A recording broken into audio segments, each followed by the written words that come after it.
اتنی آسان بھی نہیں ہوگی، سختی بھی آئے گی، سختی بھی آئے گی، چونکہ بعض اوقات یہ دنیا والے آسان نہیں چھوڑتے، پھر بعض اوقات دنیا والے سخت کر دیتے ہیں۔ امام نے ایک اور خطبے کے اندر اس بات کو ایک اور ٹاپک کے اندر ارشاد فرمایا جو میں نے کل آپ کی خدمت میں عرض کیا تھا، چونکہ اب اس سلسلے کا یہاں پہ آخری دن ہے تو میں 2-3 چیزوں کو جلدی جلدی آپ کی خدمت میں عرض کرنا چاہ رہا ہوں، اور یہ پروردگار عالم نے چاہا تو ایک طرح کا اسائنمنٹ بھی ہوگا کہ ہم اس کو کہیں نہ کہیں پڑھتے رہیں گے انشاءاللہ۔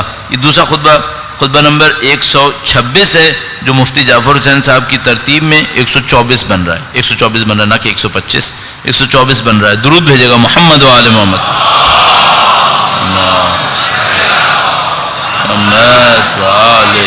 محمد وعجل فرج۔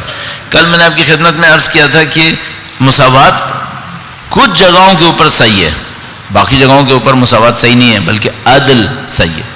ایک جگہ جہاں پہ مساوات صحیح ہے وہ یہ ہے کہ ایک آدمی نماز شب پڑھتا ہے، ایک آدمی نماز شب نہیں پڑھتا۔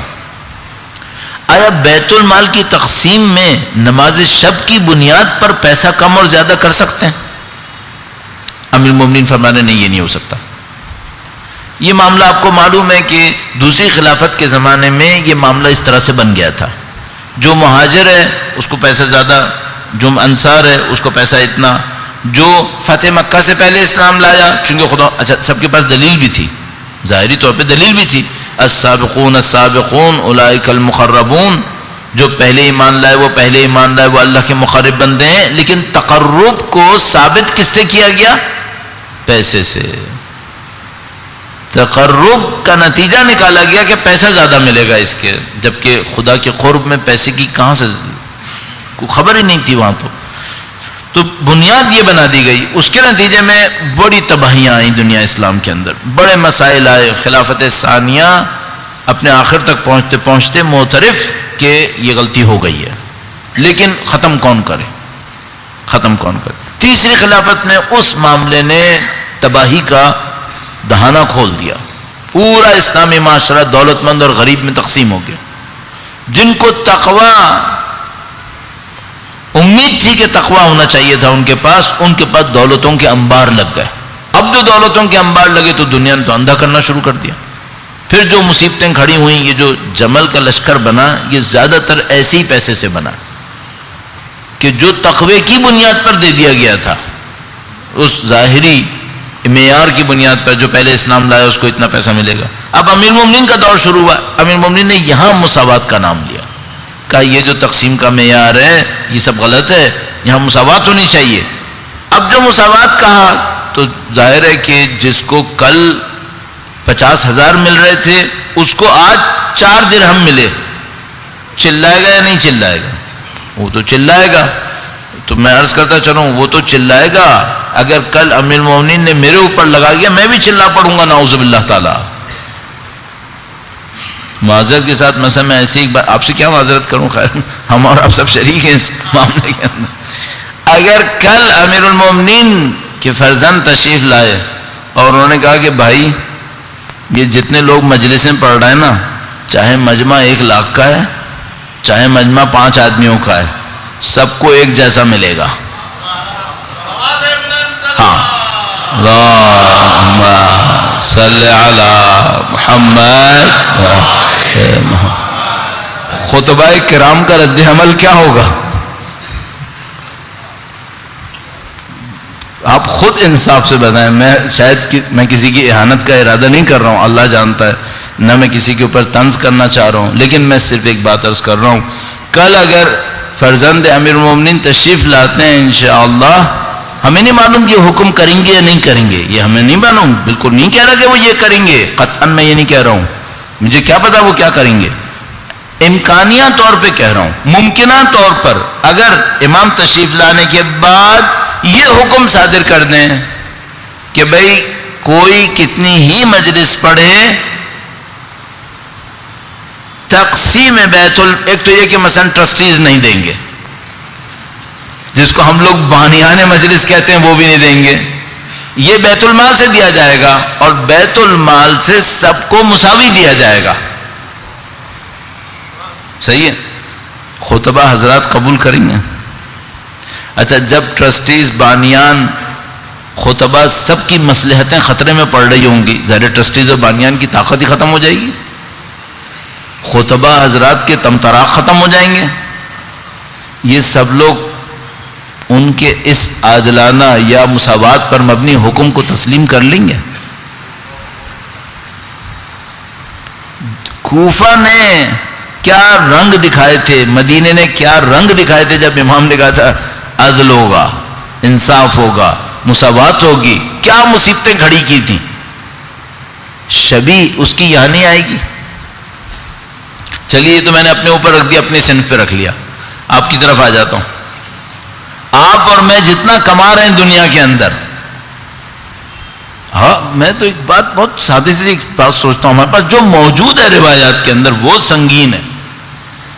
چلیے روایات کو بھی ذرا سی دیر کے لیے روک کر میں ایک واقعہ عرض کرتا ہوں آپ کی خدمت میں۔ میں جس زمانے میں ایم فل کر رہا تھا تو وہاں ہمارے پاس ایک پروفیسر صاحب تھے، وہ پروفیسر صاحب پکے دہریے، ایران کی بات ہے، یہ یونیورسٹیز میں دہریے بہت تھے، تو وہ صاحب پکے دہریے تھے اور کہہ چکے تھے سامنے کہ بھئی قیامت کا نہیں پتہ یہ ہے یا نہیں ہے، تم لوگ پتہ نہیں کہتے ہو باہر، اس طرح کی بات تھی ان کی۔ اچھا یہ صاحب کون تھے؟ ایران کا ایک صوبہ تھا جو چاول کی کاشت کے لیے بہت مشہور تھا، بہت پریسائز ہو جائے گا اگر میں نام بھی لے دیا، بہرحال اس صوبے کے ان کے دادا مالک تھے، ان صاحب کے جو دادا تھے وہ اس پورے صوبے کے چاول کی کاشت کے مالک تھے۔ اب آپ ذرا ان کی طاقت سوچیے گا، شاہ ایران ان کے محل میں جا کر گرمیوں کی چھٹیوں میں رکا کرتا تھا، ہر گرمی کی چھٹی میں۔ اب شاہ ایران کے تمطراق کیا تھے اور ان کے دادا کے کیا رہے ہوں گے صاحب، یہ مسائل۔ انقلاب آ گیا، ان کو بلا لیا گیا کہ بھئی تم اس زمین کے تم مالک ہو؟ ہاں جی ہم مالک ہیں۔ وہ آ گئے تو یہ پوچھا کہ یہ تمہارے باپ کے پاس آئی کہاں سے تھی؟ وہ میرے دادا نے دی تھی۔ اچھا تمہارے دادا کے پاس کہاں سے آئی تھی؟ اب پھنس گئے، کیوں؟ ایک زمانے میں ایک بادشاہ تھا جس کی چمچا گیری کی تھی، جس کے نتیجے میں یہ سب ملا تھا۔ انقلاب نے پکڑ لیا، اس نے کہا اب یہ تم نے فلاں بادشاہ کی چمچا گیری کی تھی تمہارے دادا نے، اس کے اوپر تم کو یہ زمین ملی تھی، صحیح ہے، اور اس زمین پہ فلاں کسانوں کی کاشت ہوتی تھی جن سب کو باہر نکال کے تمہارے دادا کو مالک بنایا تھا۔ تمہارے دادا کا کیا حق ہے یہاں پہ؟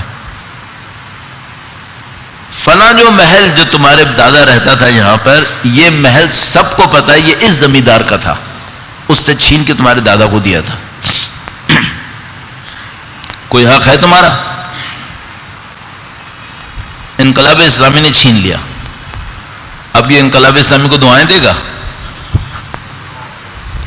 یہ دعائیں دے گا؟ نہیں، ظاہر ہے کہ بک بک کرے گا، چلائے گا، مرتے دم تک چلائے گا، بالکل صحیح چلائے گا، چونکہ اس کی ساری دنیا چھن گئی ہے۔ یہ تو بہت سادہ سا کیس ہو گیا، صحیح ہے۔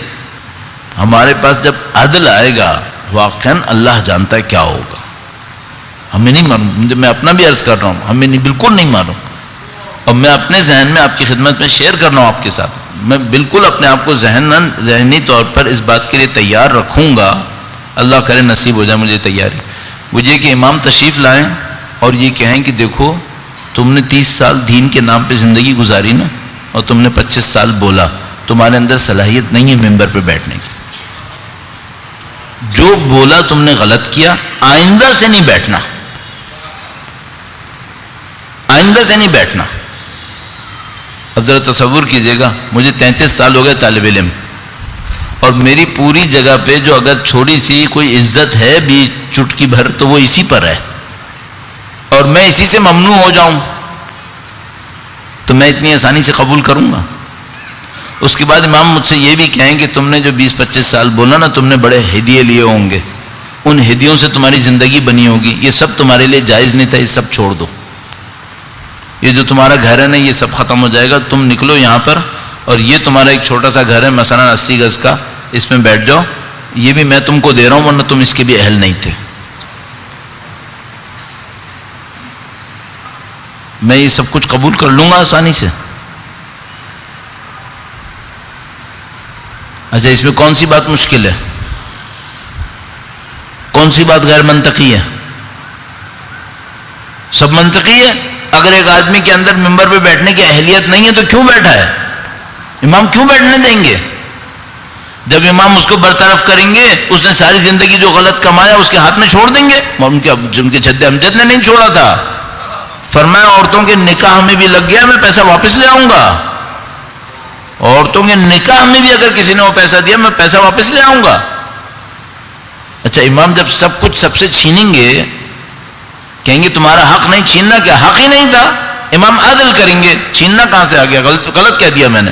عدل کریں گے، کہیں گے تمہارا حق نہیں تھا. لوگ قبول کریں گے. صرف ہمارے اوپر نہیں رکھیے گا، اپنے بارے میں بھی سوچیے گا. ایک آدمی ہے، اس کے باپ دادا نے اس کو کسی طریقے سے پڑھایا جو کمائی صحیح نہیں تھی. اس کمائی کے اوپر اس نے پتہ نہیں کتنی چیزیں بنا لی اپنی زندگی کے اندر. کل امام تشریف لاتے کہ تمہارے باپ نے بھی غلط کیا، تمہارے دادا نے بھی غلط کیا، جو تم نے کمایا سب غلط کیا، نکلو یہاں سے جو تم نے ہاتھ میں رکھا ہوا ہے. لوگ مان لیں گے اتنی آسانی سے؟ غیبت میں تاخیر اس لیے ہے. عدل قبول کرنا آسان نہیں ہے. یہ امیر المومنین کا عدل ہے. کس نے قبول کیا تھا؟ اتنی سختیاں کیوں آئی تھیں؟ عدل کے لیے آئی تھیں نا. اس کے بعد امام جو معیار بناتے ہیں. اب میں تقسیم زر و مساوات میں امام کا یہ بیان عرض کرنا چاہ رہا تھا، وقت بالکل ختم ہو چکا ہے، اس کو عرض کرنا مشکل ہوتا جائے گا، لیکن صرف چند جملے اس میں سے عرض کر دوں. ان اعطاء المال فی غیر حقہ تبذیر و اسراف. اگر مال کو کسی اور جگہ پہ صرف کیا جائے جہاں پہ حق نہیں ہے، فرمایا یہ اسراف ہے، یہ تبذیر ہے. وہ یرفع صاحبہ فی الدنیا و یضعہ فی الاخرہ. دنیا میں تو واہ واہ ہو جائے گی، آخرت میں ذلت اٹھانی پڑے گی. آخرت میں ذلت اٹھانی پڑے گی. یکرمہ فی الناس یہینہ عند اللہ. انسانوں کے نزدیک عزت بنے گی، اللہ کے نزدیک ذلیل ہو جائے گا. ولم یزع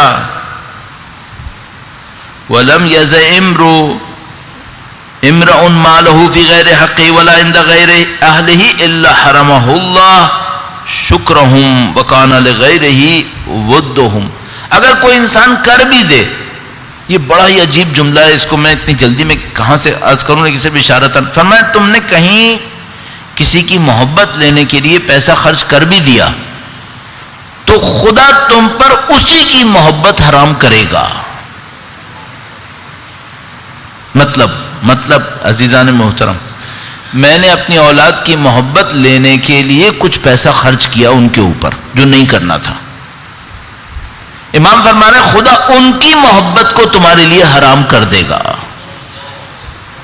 جس کے اوپر تم نے غلط پیسہ خرچ کیا، جس کی محبت کو لینے کے لیے غلط جگہ پہ پیسہ خرچ کیا، اس کی محبت کو تمہارے اوپر حرام کرے گا خدا. یہ قانون ہے جو میں بار بار آپ کی خدمت میں عرض کرتا ہوں. ہمیں نہج البلاغہ سے سیکھنا ہے. وہ جملے رٹا نہیں ہے، قانون نکالیں. محبت کا قانون یہاں پہ لکھا ہوا ہے. یہ خطبہ نمبر تھا، اس کو میں پورا نہیں پڑھ پا رہا ہوں ابھی آپ کی خدمت میں، چونکہ مجھے اس سے بھی بڑھ کر ایک اور بات جملہ عرض کرنا ہے. یہ خطبہ نمبر 126 مفتی جعفر حسین صاحب کے لیے نزدیک 124. درود بھیجے گا محمد و آل محمد پر.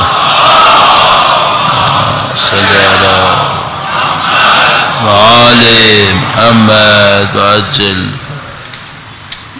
اب اس کے بعد صفات امام. لیڈر کیسا ہونا چاہیے؟ آخری دن کے لیے اور آخری منٹوں میں بولنے کے لیے یہ موضوع بہت اچھا ہے. بولے اگلے سال تک کے لیے غائب، تاکہ کچھ سننا سنانے کی ضرورت ہی نہیں ہے. بہت اچھا ہے یہ. اچھا یہ ہمیں کیا بتاتا ہے؟ یہ ہمیں یہ بتاتا ہے کہ یہ بتاؤ تم کچھ ذمہ داریاں لینے کے لیے اپنے آپ کو کینڈیڈیٹ بنا رہے ہو، تم میں یہ خاصیتیں ہیں؟ کیوں اپنے نفس کو آگے بھیج رہے ہو؟ ایک طرف سے یہ بتاتا ہے، دوسری طرف سے یہ بتاتا ہے تم کسی کو اپنی نمائندگی میں آگے بھیج رہے ہو. اس میں یہ ہے،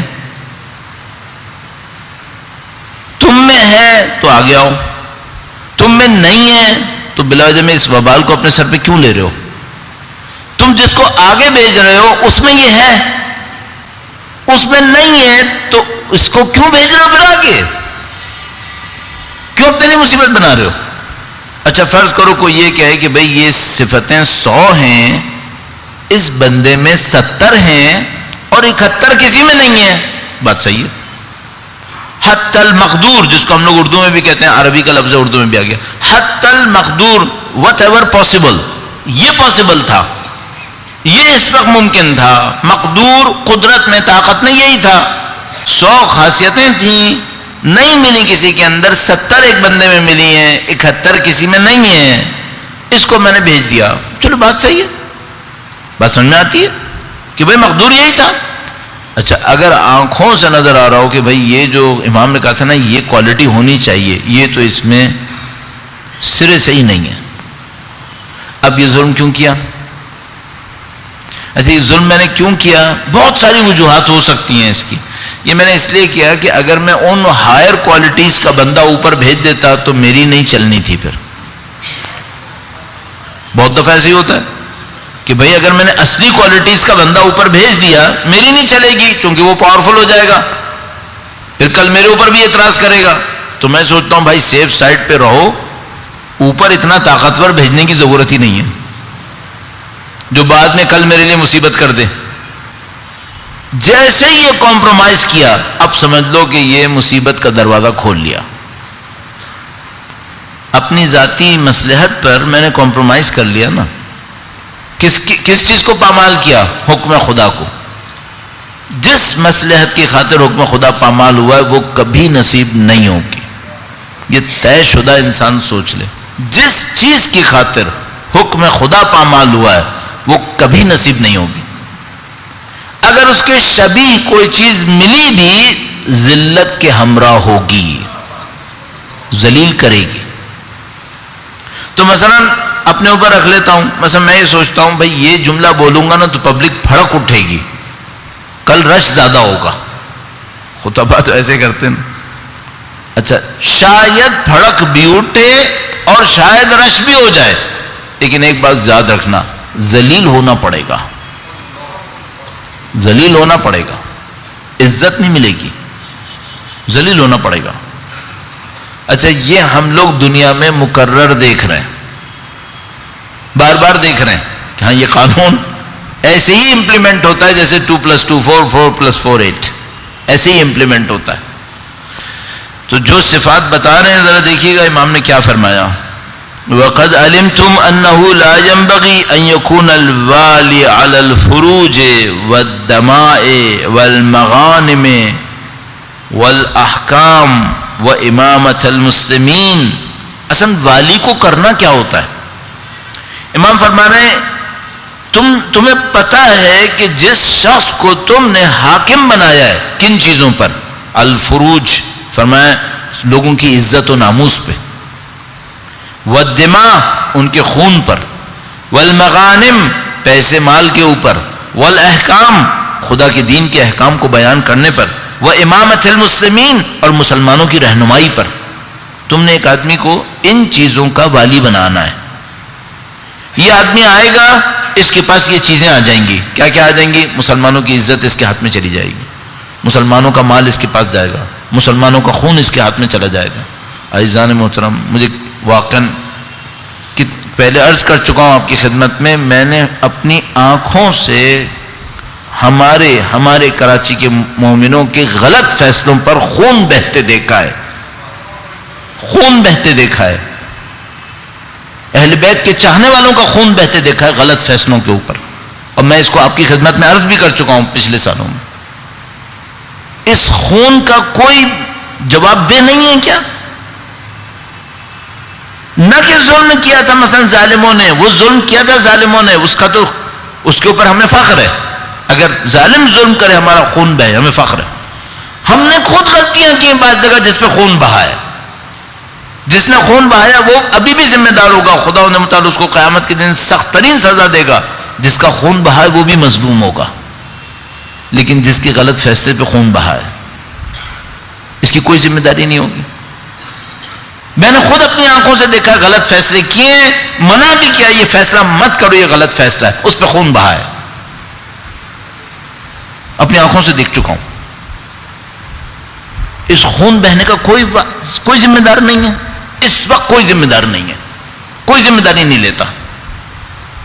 غلط فیصلے بھی ہوتے ہیں, بعض اوقات صحیح فیصلے بھی ہوتے ہیں, لیکن غلط فیصلے بھی ہوتے ہیں جس پہ خون بہتا ہے. اس کا کوئی ذمہ داری کیوں نہیں لے رہا ہے؟ آخر ایک مظلوم انسان کا خون بہا ہے, اس کے بھی کچھ بچے یتیم ہوئے ہیں, اس کی بھی بالآخر خاندان کے اوپر مصیبت آئی ہے. خود ایک نفس انسانی, کوئی نہیں تھا اس کا مال دنیا میں جاننے والا ماننے والا, نفس انسانی محترم ہے, خون بہا ہے بالآخر. امیر المومنین جیسا خون بہنے کو ہلکا لیتا ہے کیا؟ تہس نہس کر دیں گے, زمین آسمان ایک کر دیں گے. ایک انسان کا خون بہ گیا, ایک انسان کی عزت پامال ہو گئی, ایک عورت کے پاؤں سے پازیب چھین کر لے گئے, زیور چھین کر لے گئے یہودی. امام فرما رہے مر جاؤ تم لوگ, کیوں نہیں مقابلہ کیا تم لوگوں نے؟ ایک انسان کا خون بہ جائے, امام ہلکا لیں گے؟ اس وقت ہم لوگ تشیع کے معاملے میں ایسی جگہ کھڑے ہیں, ذرا سی غلطی کرتے ہیں نا خون بہتا ہے. یہ غلطیوں کی گنجائش ہے ہی نہیں یہاں پر. اس وقت میرے جیسا بولنے والا بعض اوقات 4 جملے غلط بولتا ہے, 2 آدمیوں کا خون بہ گیا.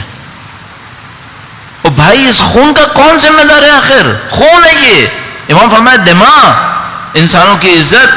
فرمایا تمہیں پتا ہے کہ اگر تم کسی کو والی بناتے ہو مسلمانوں کی ناموس کے اوپر, عزت کے اوپر, 4 باتیں کر دی, مسلمانوں کی بے عزتی ہو گئی, اہل ایمان کی بے عزتی ہو گئی. لوگ کہہ رہے ہیں شیعہ یہ کہتے ہیں. ارے بھائی, چاہے وہ سیاسی جماعت ہو, چاہے وہ مذہبی جماعت ہو, چاہے وہ خطیب ہو, چاہے وہ ٹرسٹی ہو, چاہے میرے جیسے چھوٹا بولنے والا ہو, کوئی بھی ہو, سب کو جو بنانا ہے تم نے حاکم, تو پہلے یہ تو دیکھو کم سے کم جس کو تم والی بناتے ہو ناموس کے اوپر, عزت کے اوپر, خون پر, پیسے پر, احکام مسلمین, احکام اسلام کے اوپر وہ احکام جاری کرتا ہے. یہ حکم ہے تم نے بنایا. وہ امامت المسلمین, یہ کیا ہونا چاہیے؟ تمہیں پتا ہے کہ یہ نہیں ہونا چاہیے. کیا نہیں ہونا چاہیے؟ البخیل. بخیل انسان کو ایسا نہیں ہونا چاہیے. کیوں؟ امام نے فرمایا تم جانتے ہو کہ وہ شخص جو اس طرح کا بنایا جائے وہ بخیل نہ ہو. کیوں؟ کہ وہ طمع و حرص میں مبتلا ہو جائے گا. اگر بخیل ہوگا, پیسے کا بخل اس کے اندر ہوگا, یہ طمع کرے گا, حرص دکھائے گا, 4 پیسے نظر آئیں گے کسی اور طرف چلا جائے گا. تم نے اس کو کیوں بٹھایا؟ تم نے اس کو کیوں والی بنایا؟ اس کا مطلب کیا ہے؟ اس کا مطلب ہے کہ امیر المومنین فرما رہے ہیں دیکھو میں نے زبیر کے اندر ایک جملے سے پکڑا کہ اس کے اندر قرابت داری کا امکان ہے, میں نے رد کر دیا. تم نے اپنی آنکھوں سے دیکھا کہ یہ آدمی پیسے پہ حریص ہے, تم نے کیوں بٹھایا؟ تم کیوں سننے بیٹھے؟ تمہیں پتا تھا پیسے پہ حریص ہے, کیوں سننے بیٹھے تم؟ اب جب تم نے یہ کام کر دیا, تشیع کے اوپر آسانی آئے گی یا سختی آئے گی؟ سختی. تم نے خود غلط کیا. تمہیں کہا تھا بخیل کو مت بٹھانا اس جگہ کے اوپر, تم نے کیوں بٹھا دیا؟ فرمایا اس کو بخیل نہیں ہونا چاہیے. کیوں؟ یہ حرص کرے گا, یہ طمع دکھائے گا. نہ اسے جاہل ہونا چاہیے, صاحب علم ہونا چاہیے. کیوں؟ وہ اپنی نادانی سے دوسروں کو گمراہ کر دے گا. جاہل آدمی, فرض کرو جاہل ہے اور بظاہر نیت بھی صحیح ہے, نیت صحیح ہے, آدمی جاہل ہے, یہ ہدایت دے گا؟ یہ اپنے خلوص میں قوم کو گمراہ کرے گا, خلوص میں قوم کو گمراہ کرے گا. کیوں؟ تم جاہل آدمی نیچے ہونا مسئلہ نہیں ہے, تھوڑا خطرہ ہے. جاہل آدمی اوپر چلا گیا ہے, اب بہت بڑا خطرہ ہے. اس کے دماغ میں جو آئے گا یہ کرے گا اور یہ قوم کا بیڑا غرق مار دے گا.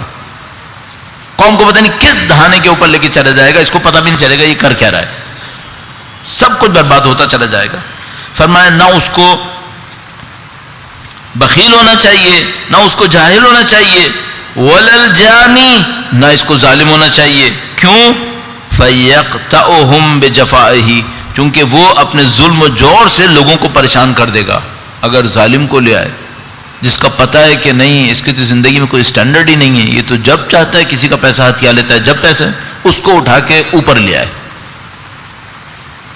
اچھا تھوڑا بہت تو میں بھی معاشرے کو دیکھ رہا ہوں اور آپ ہم شاید برابر کا ہی دیکھ رہے ہیں. یہ کیسز ہم نے کیے ہیں یا نہیں کیے؟ سب کیے, سب کیے. اس کے بعد قوم کے ساتھ کیا ہونا چاہیے؟ دیکھیے اب کیا کر سکتے ہیں. نہ اسے جاہل ہونا چاہیے کہ وہ یہ کرے گا، نہ ستمگر ہونا چاہیے ورنہ اپنے ظلم و جور سے لوگوں کو پریشان کر دے گا. اس کے بعد ایک اور فرمایا، نہ اس کو بزدل ہونا چاہیے، بزدل نہیں ہونا چاہیے. کیوں؟ اور نہ تغیر ایام سے ڈرنے والا ہونا چاہیے ورنہ وہ ایک طاقتور گروہ سے مل کر دوسرے گروہ کو ذلیل و خوار کرے گا. اگر یہ ڈرنے والا ہوا تو ایک طاقتور آئے گا، اس کو ڈرائے گا، یہ اس طاقتور کے ساتھ مل جائے گا، قوم کو ذلیل و خوار کروا دے گا. بزدل ہے اندر سے، مت لاؤ ایسے آدمی کو. یہ سب نہیں ہونا چاہیے. اس کے بعد فرمایا نہ اسے رشوت لینے والا ہونا چاہیے کہ مال لے کر باطل کو حق اور حق کو باطل کرے گا. ایسا دو اور اس کو بولو آج یہ کہنا ہے، معاملہ ختم. جو کہلوانا ہے کہلواؤ. مکے کی پیاز اکا میں بکواؤ، اکی کی پیاز مکہ میں بکواؤ. جو کروانا کرواؤ. 1400 سال پہلے اکا اور مکہ تھا، آج کچھ اور ہوگا. 1400 سال پہلے پیاز بکوائی تھی، آج نعوذ باللہ دین بکوائے گا. جو کہلوانا ہے کہلواؤ. یہ بھی واجب ہے دین کے اندر. تیرے باپ کے زمانے میں بھی واجب نہیں تھا، دین میں کہاں سے واجب ہو گیا؟ کہہ دیا واجب ہے. جو کرنا کروا لو، پیسہ دے دے ختم ہو گیا. نہ رشوت لینے والا ہونا چاہیے کہ مال لے کر باطل کو حق، حق کو باطل کرے ورنہ حقوق ضائع ہو جائیں گے. امام نے فرمایا اگر تم نے ان صفتوں کا خیال نہ رکھا والی بنانے میں تو کیا ہوگا؟ فَيَذْهَبُ بِالْحُقُوق، حقوق ختم ہو جائیں گے، لوگوں کے حق پامال ہو جائیں گے. وَيَقِفَ بِهَا دُونَ الْمَقَاطِعِ، حقوق پامال ہو جائیں گے، حدود الہی نافذ نہیں ہو سکیں گے. سنت کا معطل کرنے والا بھی انسان کو نہیں ہونا چاہیے ورنہ امت کو ہلاک کر دے گا. یہ امیر المومنین نے والی کے لیے بتایا. ظاہر ہے ممکن ہے کوئی یہ سوچے یہ باتیں بہت تھیوریٹیکل ہیں. ممکن ہے کوئی یہ سوچے تھیوریٹیکل باتیں ہیں، پریکٹیکلی کچھ اور ہوتا ہے. تو میں اس کی خدمت میں صرف اتنا عرض کروں گا، مجھ سے مت کہو، جرأت ہے تو امیر المومنین سے کہہ کے دیکھو. مجھ سے مت کہو، میرا کلام تھوڑی ہے.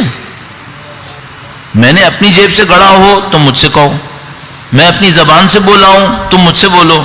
یہ کلام امیر المومنین ہے، نمبر بتا دیا ہے، خطبہ بتا دیا ہے، نہ میں نے لکھا ہے نہ میرے کسی ساتھی نے لکھا ہے. سید رضی نے جمع کیا تھا، تاریخی حقائق میں ثابت ہے. امیر المومنین نے یہ کہا ہے. اب تم اور میں کیا کریں اس کے ذمہ دار ہم ہیں. اس کا ذمہ دار کوئی اور کیسے ہو سکتا ہے؟ جب ہم اس کے خلاف جائیں گے تو کیا ہوگا؟ جو مولا نے کہا ہے کہ یہ ہوگا وہ ہوگا، اس کے سوا کیا ہوگا؟ اس کے سوا اور کیا ہوگا؟